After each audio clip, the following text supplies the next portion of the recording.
কি ব্যাপার রশিদ সাহেব, আজকে না আমাদের কোম্পানিতে ড্রাইভার নিয়োগ পরীক্ষা নেওয়ার কথা ছিল? কোনো প্রার্থী আসেনি নাকি? না স্যার, এসেছে দুজন, দেখে আসলাম। আসার সময় বারান্দায় বসে আছে। ঠিক আছে, তো ডাকুন।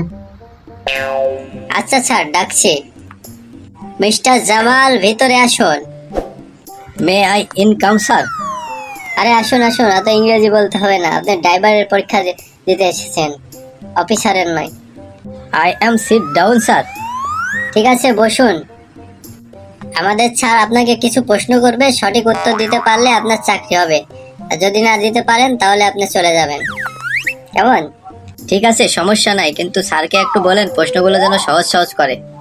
আরে হ্যাঁ হ্যাঁ, সমস্যা নাই, আমাদের ড্রাইভার লাগবে। স্যার, প্রশ্ন করুন। আপনার কি ড্রাইভিং লাইসেন্স আছে? জি স্যার, আছে, কিন্তু কালকে বৃষ্টিতে ভিজেছিলাম তো, সাথে ড্রাইভিং লাইসেন্সও ভিজে গেছিল, তাই ওর জ্বর এসেছে, ওকে একটু হসপিটালে ভর্তি করে রেখে এসেছি।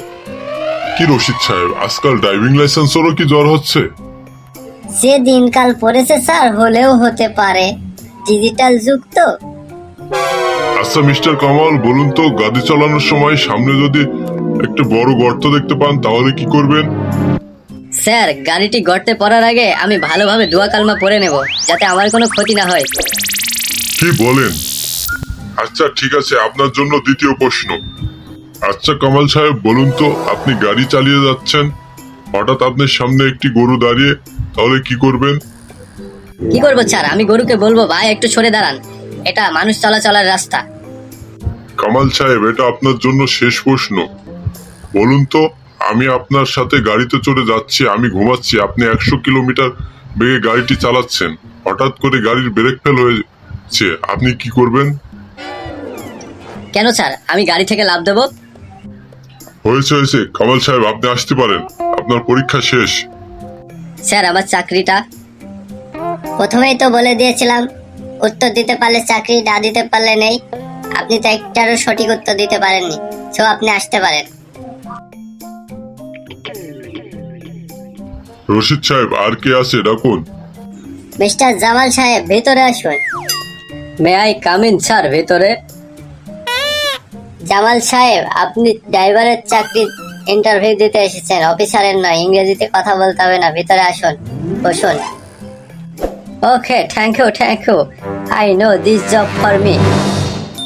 বেশি ইংরেজিতে প্যাক প্যাক করতে হবে না আপনাকে। আমাদের স্যার যেটা প্রশ্ন করবে সেটার উত্তর সঠিকভাবে দিতে পারলে আপনার চাকরি হবে, না হলে নেই। ওকে, no problem, question me.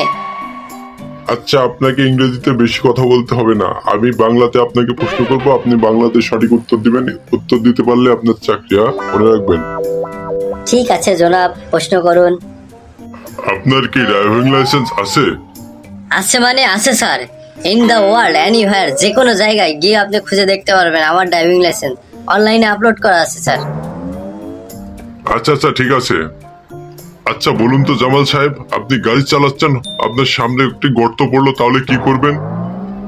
Sir, গাড়ি চালানোর সময় সামনে যদি গর্ত পড়ে, তাহলে গাড়ি এমন গতিতে চালাবো, গর্তের উপর দিয়ে গেলেও যেন গাড়ি না টের পায় যে গাড়ি গর্ততে পড়েছে।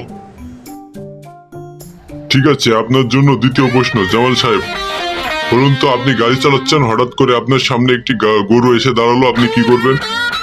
আমি ব্রেক করে বলবো, ভাই লাইভে আসুন। আচ্ছা জামাল সাহেব, বলুন তো, আপনি গাড়ি চালাচ্ছেন, আমি আপনার সাথে কোথাও যাচ্ছি, আমি ঘুমিয়ে আছি, আপনি গাড়ি চালাচ্ছেন 100 কিলোমিটার বেগে, হঠাৎ করে গাড়ি ব্রেক ফেল হলো, আপনি কি করবেন? স্যার, আমি প্রথমে লাইভে যাব, লাইভে গিয়ে বলবো, ভাইরা আমার গাড়িটা ব্রেক ফেল করেছে, আমি মরতেও পারি বাঁচতেও পারি, যদি বেঁচে থাকি ভালো, মরে গেলে আমার জন্য সবাই দোয়া করবেন। তারপরে স্যার আমি চেষ্টা করব গাড়িটি থামানোর, যদি না পারি তাহলে আমি অবশ্যই লাফ দেব। রশিদ সাহেব, এইসব মূর্খর দলদের কোথা থেকে ডেকে নিয়ে আসেন, আসতে বলুন এদের। জামাল সাহেব, আপনি আসতে পারেন। স্যার, আমার চাকরিটা? একটি প্রশ্নেরও তো সঠিক উত্তর দিতে পারলেন না, আবার কিসের চাকরি?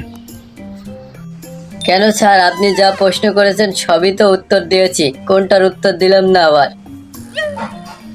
হ্যাঁ হয়েছে জামাল সাহেব, উত্তর তো দিয়েছেন, সবগুলোর উল্টা পাল্টা, একটাও সঠিক উত্তর হয়নি, আপনি আসতে পারেন। আগে বললেই তো পারেন চাকরি দেবেন না, আপনাদের তো চাকরি দেওয়া নয়, ও পেপারে বিজ্ঞপ্তি দেওয়া শুধু মানুষ দেখানোর জন্য।